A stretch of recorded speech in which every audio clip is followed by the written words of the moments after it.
Көптеген аңдар ұйқыны қажет етеді. Тіпті миы жоқ медузалар ұйқыға ұқсас күйге түскенде аз пульсациялап, тамаққа басқа да әрекеттерге баяу қозғала бастайды. Дегенмен, жануарлар алдындағы барлық қауіп-қатерлер ұйықтайтын уақыт келгенде өздігінен жоғалып кетпейді. Сондықтан болар бір қатар құстар мен жануарлар белгілі бір дәрежеде асимметриялық ұйқыға кетеді. Яғни милардың бір бөлігі ұйқыда жатса, басқа бір бөлігі жұмыс жасап жатады.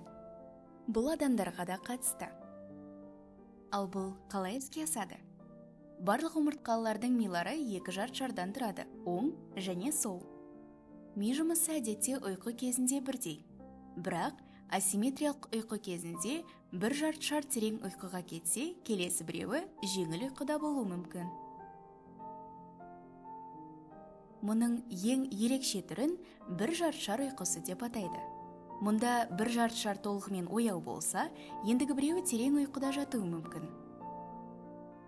Мысалы, шөлмек дельфиндерін алайық. Олар саналы түрде тыныс алады. Сол үшін олар су бетіне бірнеше минут сайын шығып тұруы қажет, әйтпесе батып кетеді. Ал жаңа туылған төлдері пайда болғанда, төлдерін аман сақтау үшін бірнеше апта жүзулеріне тура келеді. Сондықтан дельфиндер бір жарт шар ұйқысын бастан кешеді. Бұл оларға ұйқы кезінде жүзуге және демалуға мүмкіндік береді. Өзге теңіз жануарлары да асимметриялық ұйқыны қажет етеді. Теңіз мысықтары теңізде апталап жүзе алады. Олар асимметриялық ұйқыға көлденеңнен жүзе отырып өтеді. Ұйқы кезінде тұмсығын жоғары көтеріп, үстіңгі көзін жұмып, астыңғы көзін ашық қалдырады. Бұл оларға тұңғиықтағы қауіпке дайын болуға көмектеседі. Қауіп-қатерден сақ болу үшін құстар да жартылай ояу болуға мәжбүр. Жабайы үйректер топтанып ұйықтағандықтан кейбіреулері шетте қалып қояды. Яғни, сыртқа қарайтын көзі ашық болып, оған жауап беретін ми жарты шары жұмыс істеп тұрады. Өзге құстар да көші-қон кезінде көз шырымын ала алады. Мұхит үстінен 10 күн тоқтаусыз ұшып өтетін фрегат құстар бір уақытта бір немесе екі жарт шармен ұйықтай алады. Әдетте, олар оны әуеде ұшып келе жатқанда бірнеше секунд аралығында жүзеге асырады.